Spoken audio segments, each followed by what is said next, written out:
I'll always be with you.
Hello and welcome to Live Bush Camps Chat with Khaya Tlou.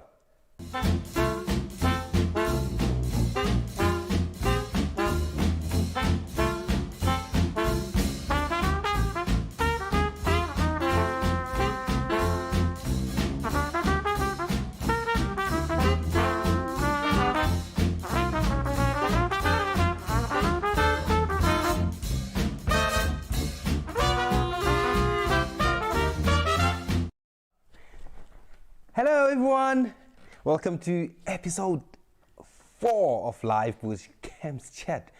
I hope you enjoyed it from season 1 until now. And today is going to be very interesting again. Before I proceed, let's see who's with me. We have Kugipi, she's number 1. Then we Willow, Barbara, Mas 54, Catherine, Edward, Mary Fowald, Rosalind, Carol, Arla Ramo, Jenny. I welcome you all. So what we're going to do today is to do what I'm known for, talking about live camps. So what we're gonna do, we're gonna see who's active this afternoon.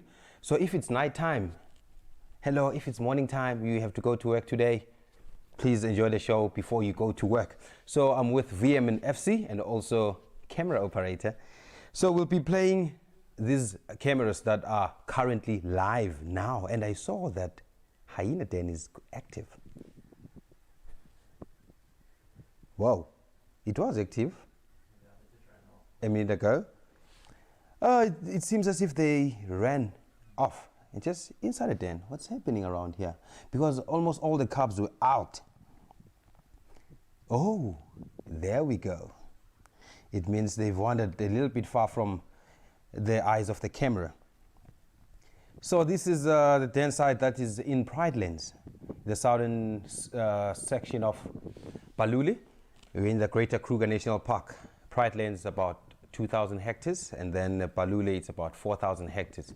And the Greater Kruger National Park is about 1.9 million hectares, so just above that, but less than 2 million hectares. Whoa, there's commotion going on here. It's playtime. I love watching the hyenas all the time. Not that I don't like other animals in the bush, but hyenas are the ones that they fascinate me more compared to other animals.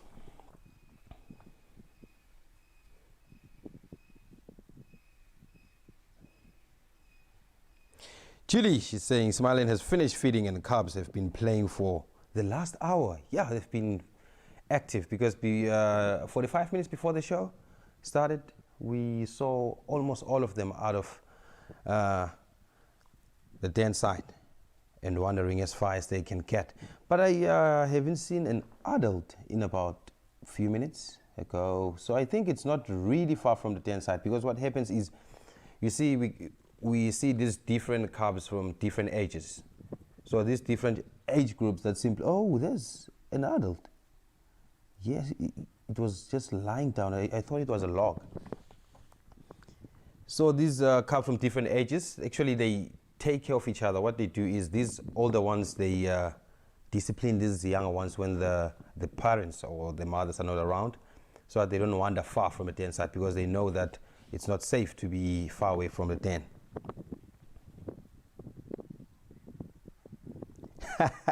They say Brent is with them because they can hear his voice from the camera. Hello, Brenty.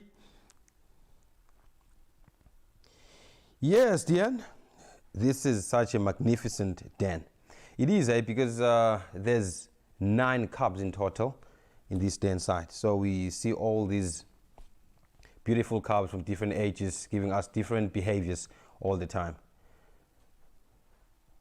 And we have these 2 black ones, beautiful, still small little black fluffy balls.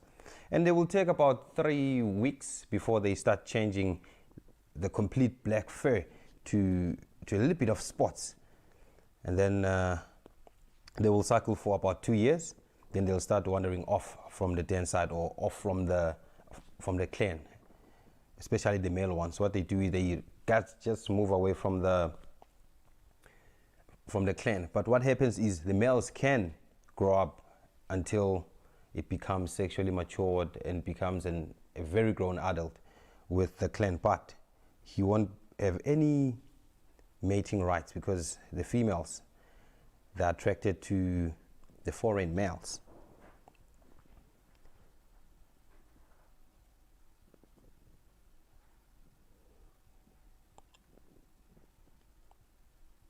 Oh, Julie, thank you. That's Smile Ann. Thank you so much.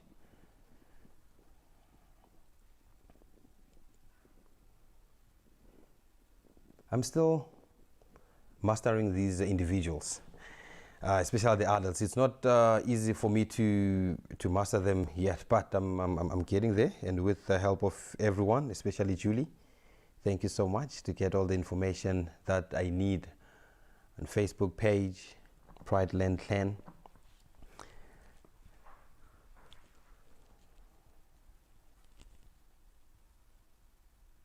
Interloper, or if you just stumble across this channel, you will definitely love it. And thank you for tuning in. Thank you so much, because this doesn't happen in most cases, because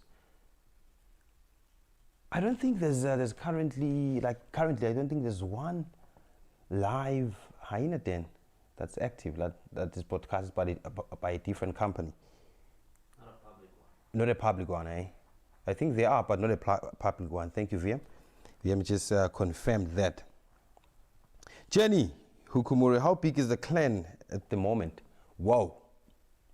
The clan at the moment, I can say it's more than 20, counting these youngsters, because I've noticed that on ID kit that was sent by Julie, so I've managed to read about 16, 17 adult hyenas, and some are unknown, some are known, and then including these youngsters. But I think there are more than 20, and I strongly believe Julie can also answer that. Oh, Jenny, you've got an answer from Julie. There are around 27 that we know of. And you can see that I only know about 9 cubs, and then that simply means there's a lot of individuals that I still need to master, because no hyenas, they almost look the same if you're not used to them. So you just have to read their spot patterns, especially when they grow older, when they reach their full coloration. That's when you can identify them using the spot patterns. But at this day and age, these cubs, you can't really differentiate them unless you see them suckling from their mothers. Because you know Sasega is 1 cub, Half-Tail is 2, Menomam is 2, Robin is 2. So we easily identify that, I easily identify that just by looking at these cubs going to suckle. But you can see the other ones are a little bit bigger, so those ones you can start to identify them, but not using the spot pattern at all times. But once you spend more time with them, they really look different from one another.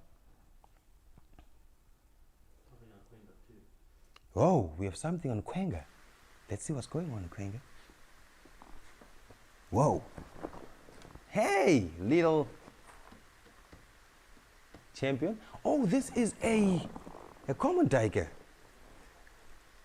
I tell you, we do see this antelope here almost every day, but they are not really active during this time of the day. They prefer to be out and about at night, and then at this time they'll be in thickets and hiding away from predators. But if they don't smell anything, any predators, if they don't see any predators, they will slowly go to a water hole or just feeding grounds, and then just browse a bit, and then they go back to their thickets. But they are more active at night.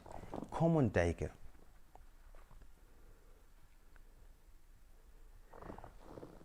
Back to the hyena den. Oh, still have an adult that I thought it was a log sleeping about.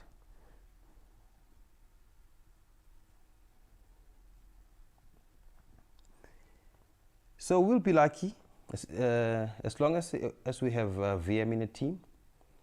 He does his things. Because I was talking to him about these live cameras, especially about these animals like hyenas, that they have den sites almost every year. So what happens is he will be trying by all means. He will do his best to install cameras or live cameras in all possible places where the hyenas might den. So yeah, so let's see what's going on. So this is penguin camp. This is in Cape Town, but it's not active yet. We haven't had a penguin in a while. So maybe there was a culprit that stole something there. That's why we don't see penguins anymore. And then this is what do we have here? Nothing now. There's nothing active unless the hyena. But we have videos that are being saved so that we can see what happens when we are not in the bush. Whoa, we have eddies and they are swimming. So today it's very cloudy. It was very cold this morning. I went out and I nearly cracked my fingers. I felt like it was Antarctica today. I felt like it was snowing outside. But now it's good. So you can see what happens here. This was on the 27th. Early morning. That simply means it was very hot. So elephants, they only do this when it's very hot, and then when they are like, they feel so thirsty and they need to take a bath. So they just cool their body temperature a little bit.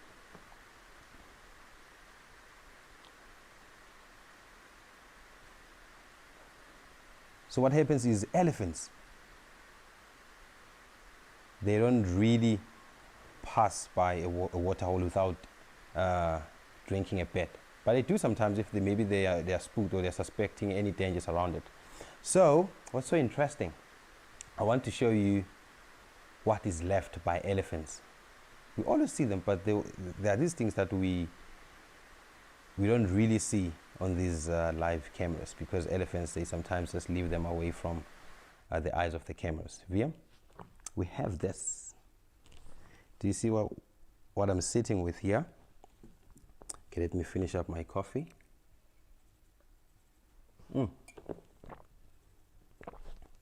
So here, you can see we have these two big droppings.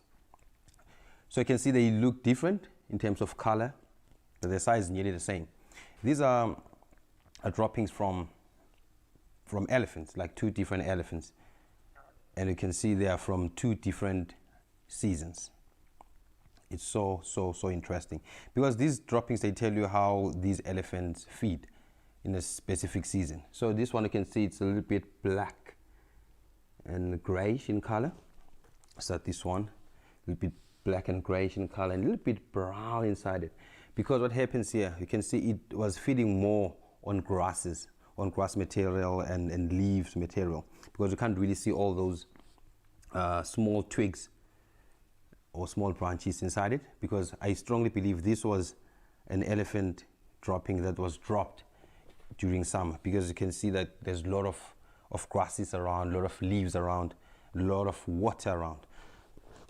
So that's why the color is like that. And then this one, you can see the color is different. So because you can see there's a lot of, twig material in here. You can see there's a grass, but not a lot of grass. And because what they do is they break down or taking down trees so that they can get access to the roots, and they debug trees, feed on twigs, leaves and everything, because it's a dry season. That's why they need to get all the moisture from their food. So that's why the droppings are super different. So I just want to break this down, but I'm scared that there might be macro ecosystem inside here, because you know there are dung beetles. Dung beetles are these small little insects that they feed on droppings. And what's so interesting about droppings and the dung beetles? Oh, there's something active. Let's go there before I proceed with my dung story. Whoa, we have a big boy. Look at that.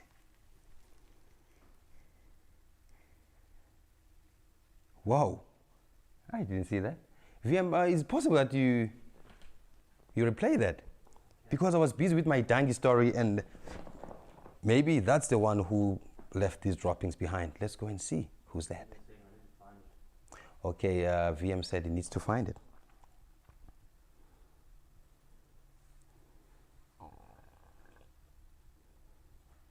Catherine, you wish you were sitting in a lawn chair watching all these ellies. For sure. And it's the water hole, especially this one where we just saw this elephant. It's just maybe 50 meters. Whoa, here we go. This is just, I think it's 50 meters, if I'm not lying, but it's just next to the fence line. 50 meters from our veranda.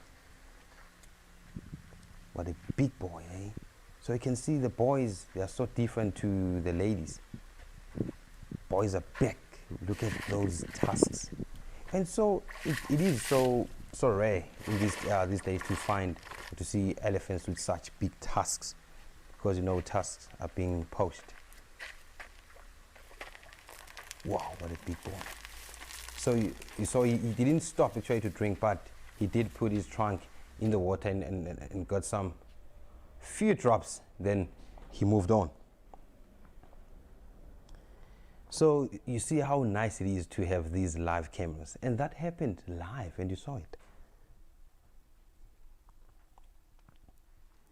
And I strongly believe that maybe it was sniffing around, sniffing its dropping.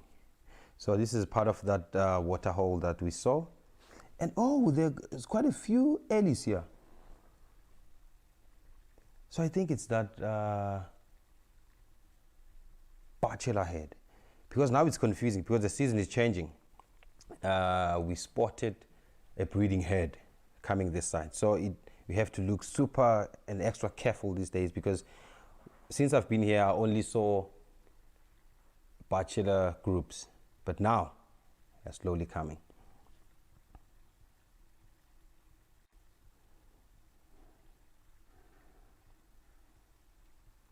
Rosalind, the dung must be heavy. Yes, for sure. A bit heavy.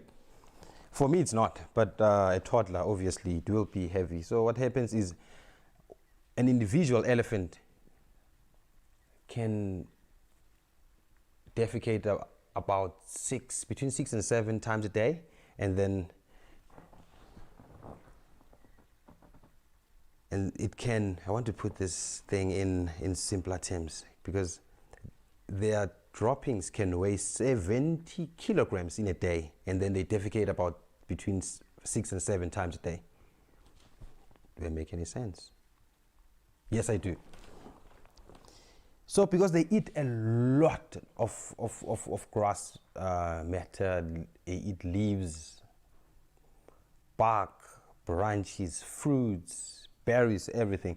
So they need to eat about between 300 and 400 kilograms of food a day, or vegetation a day. So that's why they need to defecate a lot. And then eating such a lot of vegetation a day, you need to drink water as often as possible. Oh, they're drinking.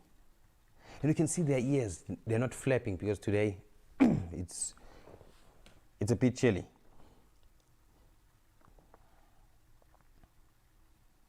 Yes, Julie, breeding heads are on their way back.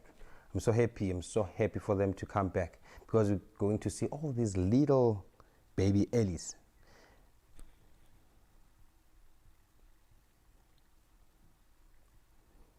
I'd rather more, yes, the value of high fiber diets.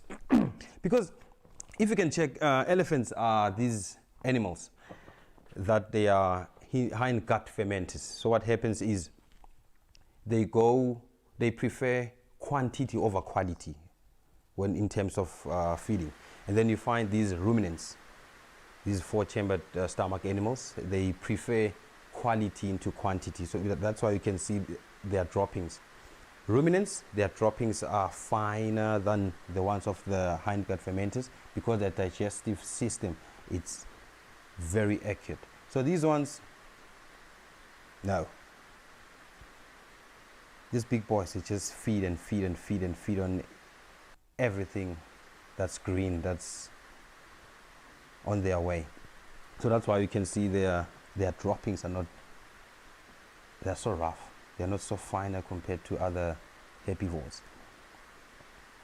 So this is Khaya and Tlou Dam. This is our neighboring reserve on the eastern side of Pride Lands. So that's where we're allowed to traverse. But we don't have signal, we don't drive that side. We don't have signal that side. As we are struggling in Pride Lands, especially on the eastern part. We don't really go there. Northern and eastern part, we don't have good signal outside. So that's why we also install these cameras to see what's happening in the area where we're traversing with.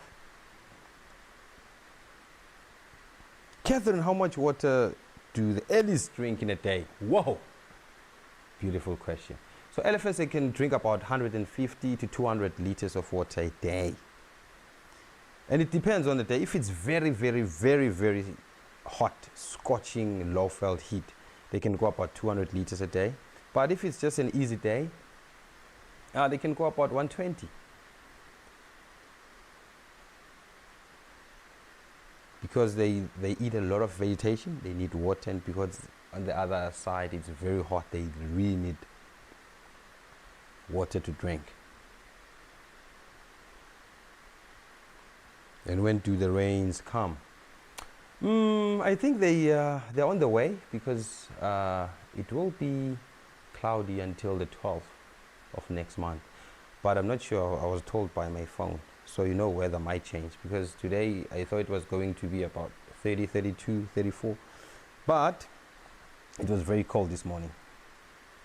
We had a bit of sunshine around 5 minutes before 4, but clouds again. Yes, my poo story. So you can see, while waiting for something to pop out on screens. So you can see this dropping.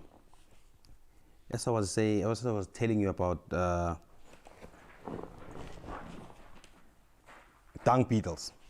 So because there's a lot of macro ecosystem happening in here, I don't want to open it. I just want to see what's really inside there, because you can find the beetles, you can find termites in there, and a bit of insect life in there. So I can see there's some things in there, so I don't want to break that up, because they have to survive, these little champions in there. So in this dropping, you'll find that there's 4 types of dung beetles. The ones that we know of, the dwellers, the one that rolls the dung.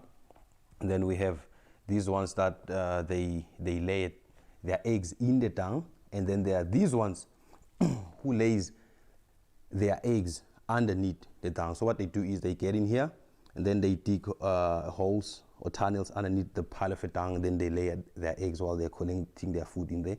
Then some, they lay their eggs in there.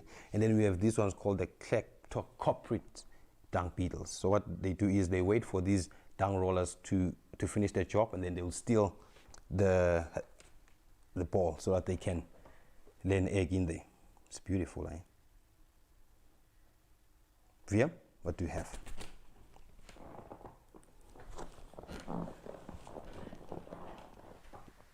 What do we have? Let's see what's happening in Khaya waterhole. Yes, we have. Can you see those little champions there? We have these little champions that we hardly see. It's my first time seeing these particular animals on live camera since I've been here. They were in the garden this morning. Where? At the pool. Wow. So I see them almost every time when I go out. These are called the banded mongoose. Christy, hello.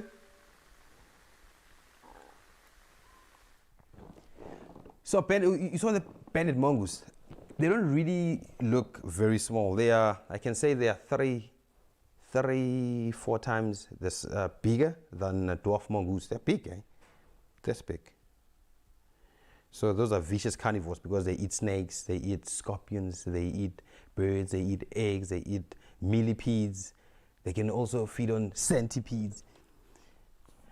And what's so interesting about them, they're like wild dogs. They're painted dogs. So what happens is they live in a group, but not everyone is allowed to breed or mate in there. So what happens is there's a dominant male and a female. So they mate, gets pregnant, gives birth, and then the rest of the members, they help raising the youngsters. Whoa, we have an elephant again. So it's pumping. My videos are pumping today. My cameras, are pumping today. So because I have all these videos or live camera videos that I've prepared to show you today, but it simply means I have to just wait a bit and see what's happening live.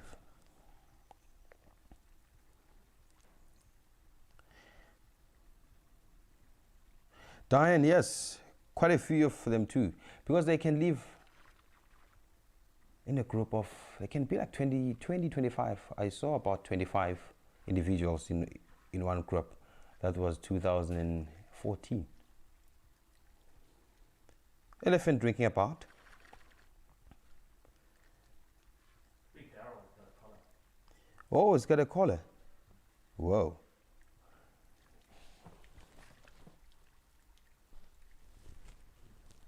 That's Darrow, I think. I'm not sure. Yeah, because I sometimes see this elephant with a collar.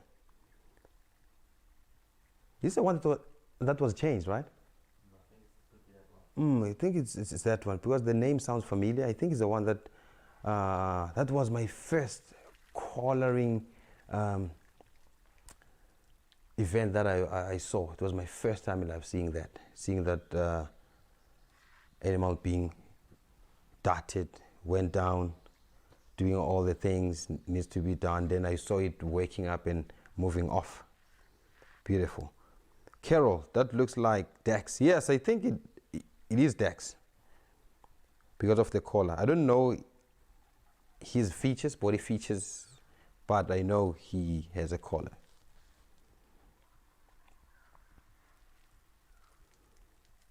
But what do you think about these collars? Before you answer me, I just want to hear an answer from VM. What do you think about these massive elephant collars? For an elephant, it's not that massive. Yeah, it's not that massive. Yeah, for an elephant, it's not massive, not heavy. They make it with these materials that they know that it won't weigh an animal, right? Yeah, but I wish in future they can have these smaller looking collars so that it doesn't look like it's weighing an animal. But yeah, as long as it has that collar, it's great, because the scientists or people who are studying the movement of elephants can get all the information about how they migrate and where do they spend most of their time, which season.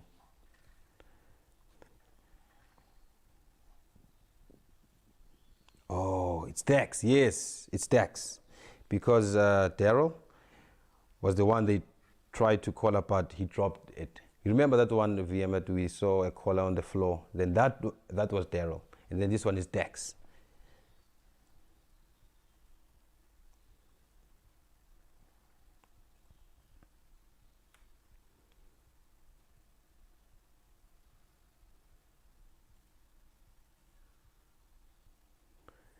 Wow, beautiful, eh?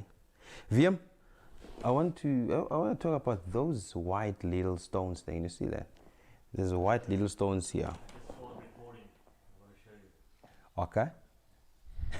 VM wants to show us something. Oh, this is live, VM. Few hours ago. This. Oh, look at that! Oh my goodness, this is like few hours ago. That was about 10 minutes before 4 this afternoon, VM? Just before 3 o'clock. Whew! Did you see that? This is the coolest sighting I've ever seen since I've been here. This is the coolest live cam sighting. Whoa. VM, I need you to just pause it there. Just look at this animal. Just look at this particular feathery friend. Arlaramo, yes, a ground hornbill. Whoa, Cookie Bee, this is just wonderful. Oh, just a moment of silence. The sighting is like the best sighting. This is the best sighting. Mars 54, yes, fantastic. This is the best sighting. Best sightings. And then impalas on the background. So that was a ground hornbill. They call it Ngotutu. Ngotutu, it's a Shangaan name because of its sound. That's Enometapie. Shangaans, they named this bird after its call.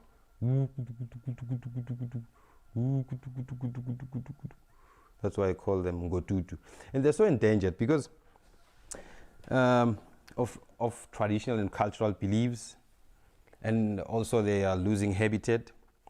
And the other thing is that when they lay an egg, they only lay one egg, but they can lay 2 eggs just for if they lose that first egg. So what happens is it takes them a long time to raise a youngster. It might take about 8 years, 9 years for them for the youngster to leave the parents. So that's why these birds are very few. And what they do is they have special places where they like laying eggs, like these huge trees. Then there's like cavities or these tree hole nests. So because we are losing those trees now because of ellies, but not like because of elephants, but just that because of human settlement, the habitat loss, and I can say it's deforestation, because we have closed reserves and we have communities, and in those communities we have trees that they allow these birds to go and breed, but just because they're not safe there, they tend not to go there, and then they change their breeding pattern. And then what happens is, and in our communities we don't really keep trees there, because I've noticed that where I'm from, electricity is very, very, very expensive. So people tend to go to the bush or a certain area, and then they cut trees or wood so that they can cook every day. So that's the problem. And yeah, I think our people just learn to cut a tree. If you cut one tree, plant one or two after that. Very simple. Cut one, plant one or two.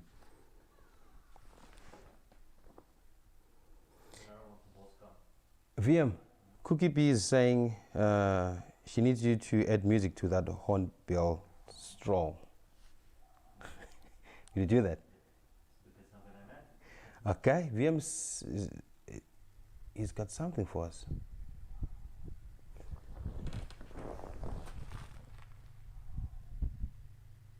Oh, that's a jackal. Oh, that's a jackal. Yo, VM, you won't believe that I've been seeing these little champions here since I've been here. I only hear them calling at night. I've never saw them. Whoa.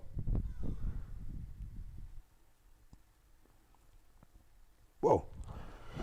So I also respect these ones, because what they do is they are part of the municipal group. What I'm saying about that, it's hyenas, vultures, jackals. I call them the municipal workers because they clean the land. Lions kill, and then they come in and brush off everything. Good. What do we have here? Oh, my white stone there. You see, I have a white stone. Who can tell me what's that? What's this? White stone. I need to write on my board with that chalk of mine. What do you think is that? Thank you, Alaramo. I try by all means to perfect and learn new calls every day, but it's not easy. Come, I tell you, it's not easy. But I sometimes cheat. You know why I cheat? Because I have this gap.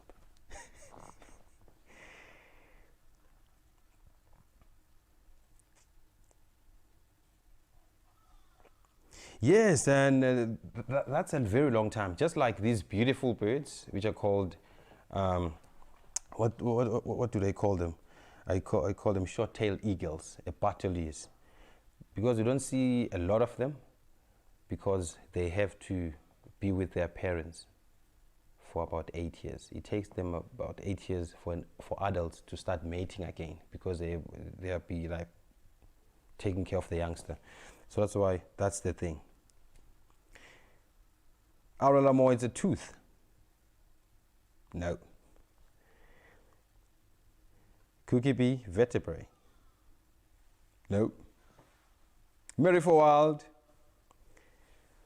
Yes, hyena poop. Julie is saying, looks like a tooth.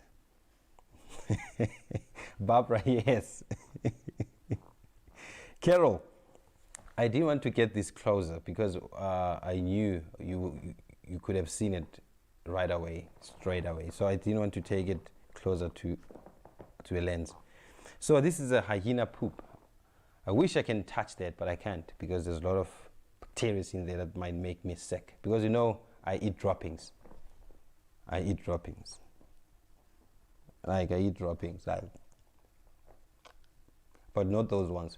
Only herbivore droppings, because they contain plant matter. Whoa, who's here? Before I talk about my white stones there.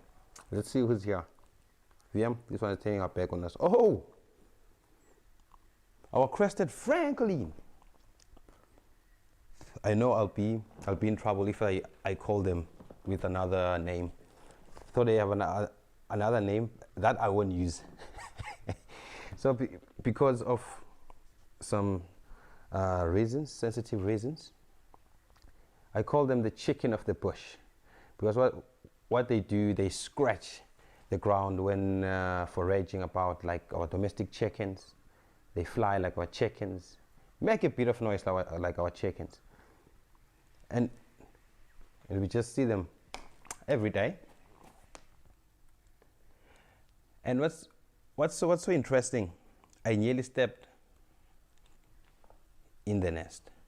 I nearly stepped just right next to them, because their eggs are so small like that, just that small. And then they camouflage very well on the floor, because what they do is they don't really prepare their nest like weavers do. So what they do, they just scrape the ground a little bit, and then in the bush, and then they just lie there and lay eggs and incubate. So if you walk in the bush, you have to be careful. So how I noticed that is that these birds, that they lay eggs on the floor, on the ground. Once you're walking and you are not aware of them, and then they just fly or just run away from the floor. Just go to a specific area, you might find eggs there. That's how I did it. And then I saw their eggs. Beautiful. Strategy. In the bush, we have to be strategic. What do we have here? Before I discuss about my poo.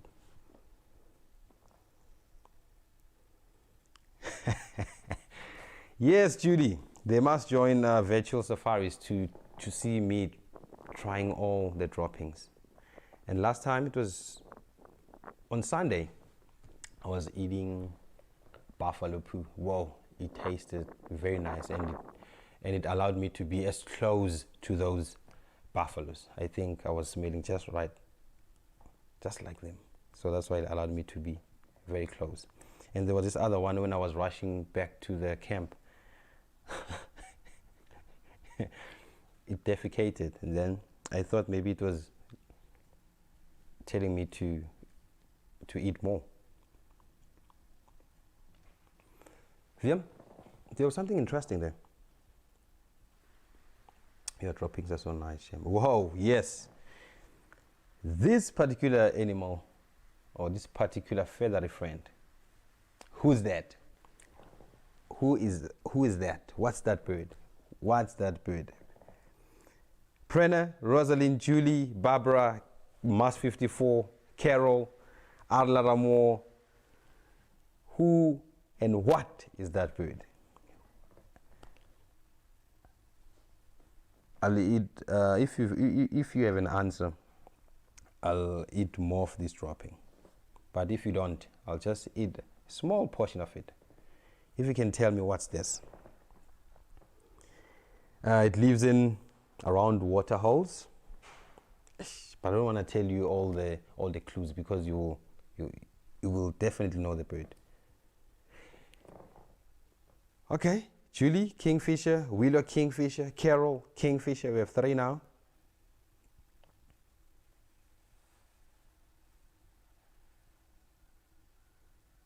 Come on. Last one, let's make it 4. Who's saying Barbara, kingfisher? But what kingfisher is that? It is a kingfisher, very right. It is a kingfisher, but which one? Mars 54, brown-headed kingfisher.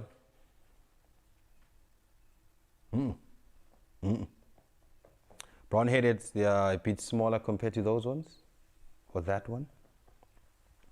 Aloramo, I'm so not certain. Okay, Aloramo.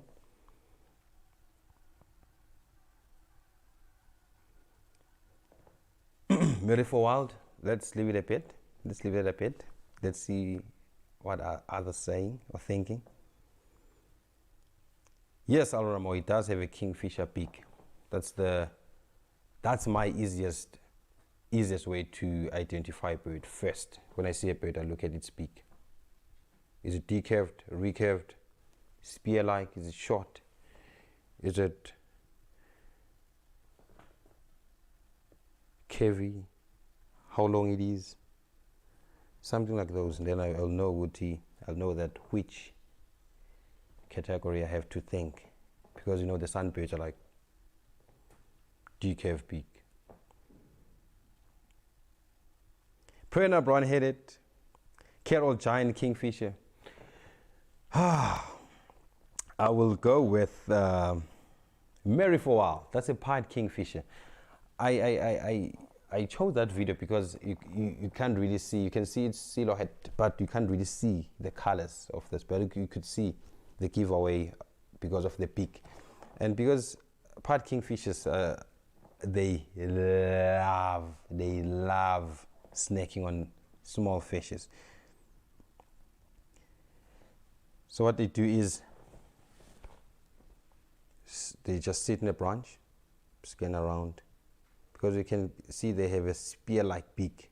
So they will fly, and then they just fly around the water hole, scanning for a fish, and then they can, like, while looking, then they, once they see a fish, they go straight in the water with their beak straight. Just like, do you know an osprey? In there, come out, go back to your same branch, and feed. Oh, okay. These are hyena droppings. If you go to the bush and you see something bright white, you must know it might be hyena droppings. And what happens is, it's because there's high bone content in there, because hyenas have these jaws that can break bones to get access to the marrow inside. So what happens is they feed on bones, hair, hoofs, skin, fur. But in their droppings you will sometimes see fur, but what happens is, because they can't really digest fur, so they cough out the ball, hyenas, most of the time with fur and a bit of hooves. Cough it out, then they leave this. And then, but it's so tricky if you're not aware of that. Hyenas, when they defecate, their droppings are green. Interesting, eh? Their droppings are dark green, and then after a few minutes, maybe up to 30 minutes, when they start getting dry and dry and dry, they get to be like that. So this reminds me, when I'm talking about hyenas, I remember on Heritage Day I was with Yuka feeding on bones. But I don't think mine will be like that, white, that color. So because I was eating bones from chicken feet. Yes, well done, Mary Forwald. Let me eat more of these droppings. That's what I said. I'll eat more of this dropping. Because I think my digestive system, it's like a hyena.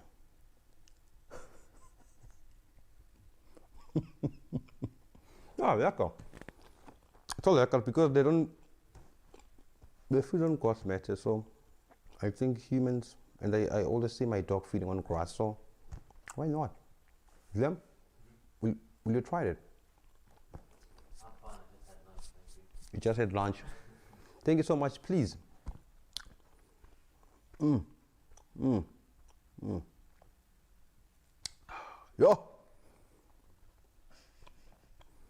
Yeah, that's so much, a lot of calcium, Julie, because you can see they eat bones to get that calcium in their system.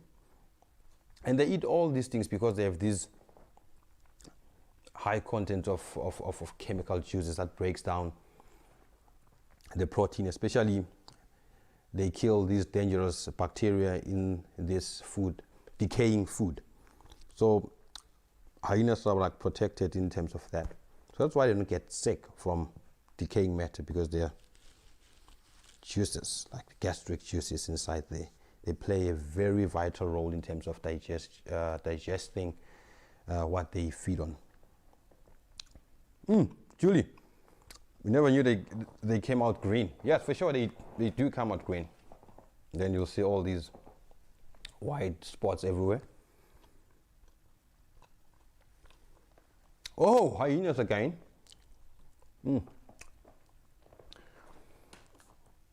Oh, look at that, some playtime. So this is what I love about hyenas. So what happens is they are not like the baby lions or lion cubs, because lion cubs, they are born vulnerable, eyes closed, they are only feeding on milk. These little champions here, they're born with their eyes opened, their teeth sticking out, so they get to be active very quickly compared to lion cubs and leopards, just to name the few, because their mothers have to be away from the rest of the pride for 6 weeks before taking the rest of the cubs to the clan. Oh, not the clan, the pride. I'm sorry about that. So these ones, hyenas, they give birth in a den site, sometimes out of a den area. And so then they take their youngsters to the rest of the members. Then yeah, just imagine the smallest hyena like that running around. It's crazy. It's so interesting to see such a behavior. Yes, Mary, for a while they are getting big very, very fast.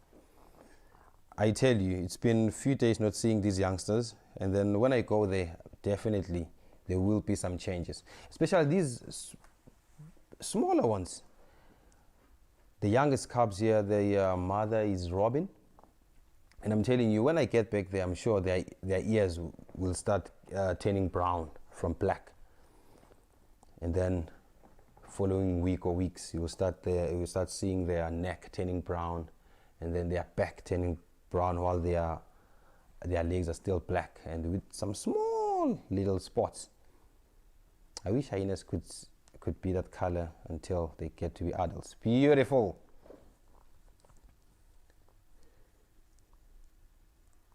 Oh, Robin's cubs were out playing a day ago, right out of the den. Whoa, beautiful.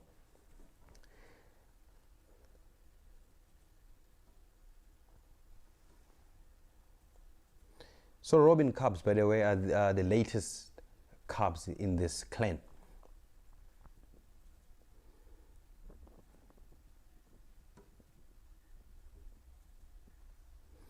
Yes, Cookie Bee, definitely these older cubs, they are just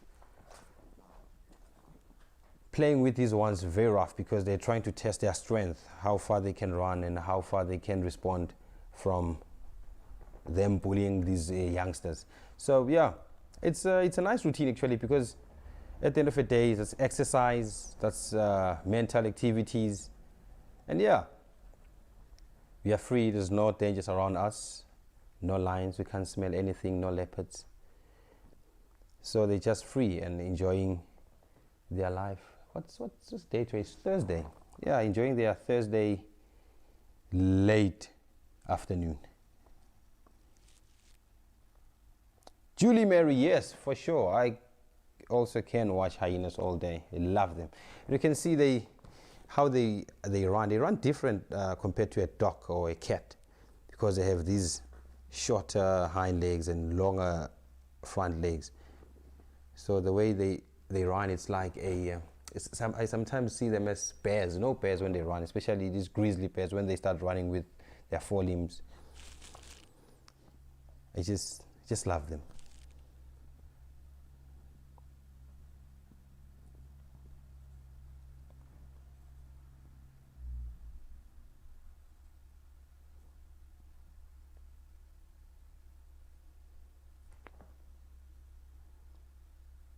Yeah, at least VM. Yo, I thought it's still 5 o'clock. Yo, it's 21 now. It's about 8.5 minutes left. Oh. Yo.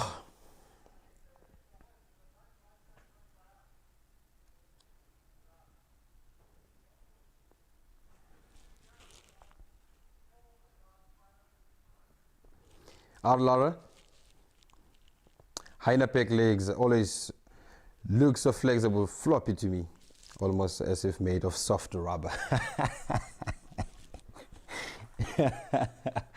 Yes, for sure, but those flimsy hind legs, they will be running kilometers and kilometers chasing down a prey, because the way they are designed to run long distances. Because if you can check the migratory animals like your wildebeest, the blue wildebeest, their hind legs are shorter than their front legs because they're designed like that so they can be like swimmers and runners. So hyenas, what they do is they're formidable hunters. They hunt almost every time they get an opportunity. And yeah, you can see their front legs, they have to be strong and long so that they can hold their powerful neck and their head, their skull.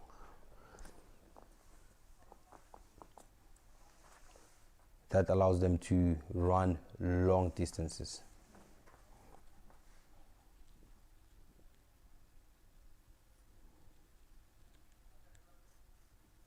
Yes, Barbara, definitely they are curious and have so much energy.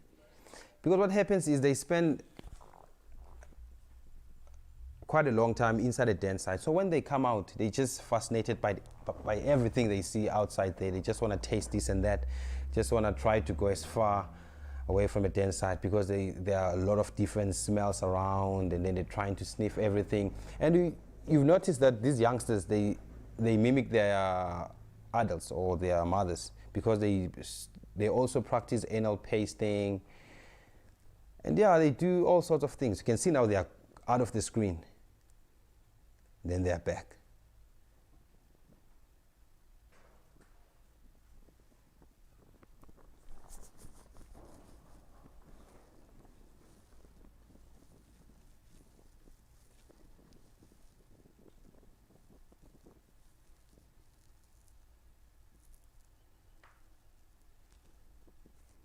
Beautiful, look at that.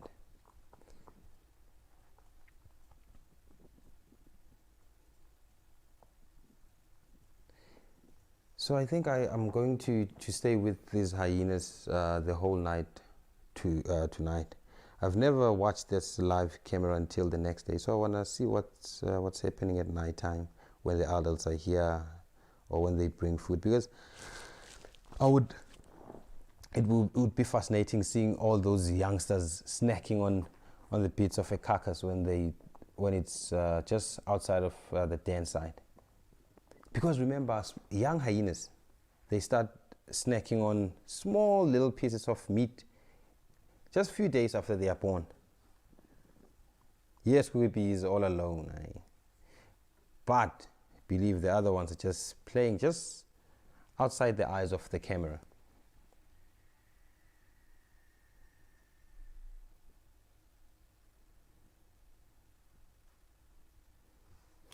Julie is saying earlier this afternoon they were giving Smiley a hard time as she was feeding her 2 cubs, so she gave one of Half-Tail's cub a spanking. Yes, for sure, because what happens is hyenas, when they come to a den site, actually they are here to relax and feed the youngsters, and then they go forage. So they don't want anyone bothering them, because cubs, they're just like kids. When you get home, they don't care whether you are tired, you've been working the whole day, or you've been exercising the whole time. They just want to play with you, and you have to respond to that energy. That's what babies do, right? You have to respond to their energy, no matter how much time you've worked and how hard do you work that day. When your baby comes, or your grandchild, get the same energy.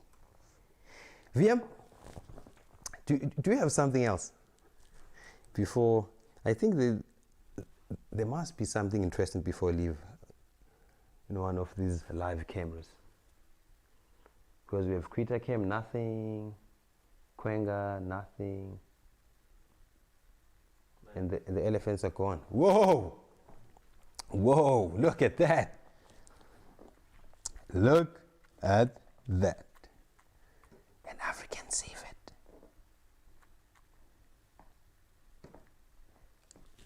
African civet.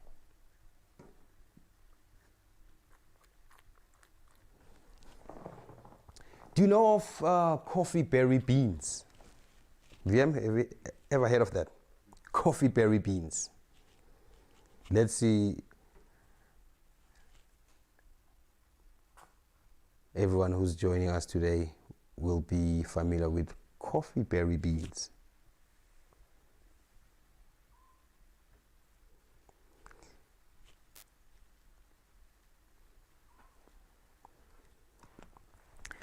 So, coffee berry beans are these beans actually that they feed a specific species of civet. I don't know whether they also feed those coffee beans to these African civets.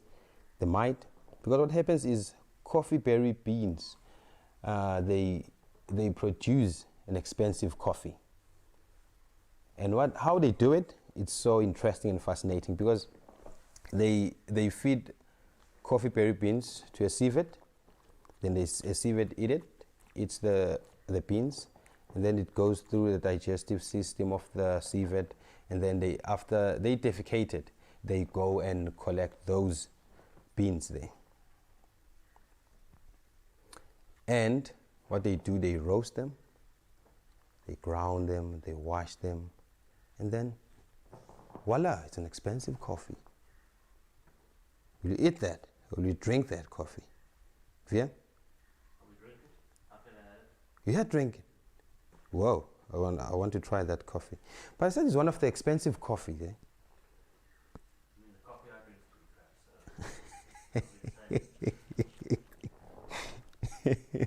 so. So VM is saying the coffee he's drinking currently is crappy. It's maybe just the same as these ones. This one made from these guys. So he will definitely try it. Whoa! It's that time again where I have to say goodbye. But thank you so much for joining Live Bush Camps Chat with Khaya episode 4. Next week we are here again, episode 5, talking about all the amazing things happening just right next to our live cameras. Because what I'm bringing you, it's what we don't see when we are away from the bush. So my name is still Khaya Tlou, and thank you for joining in. It's evening time. You joined, it's 3 o'clock in the morning. You decided to be up just to listen to Khaya. Thank you for that. You have to go to work today. Thank you so much for tuning in. Enjoy the rest of your day. And if you need to go eat, do not think about what I was doing here. Thank you so much, VM on FC, camera operator. I'll catch you next week, same time, 4:30 p.m. Central African time on Thursday, with lots and lots of things that I'm going to be talking about next week. I love you all. Ginithandra noke. See you all next week.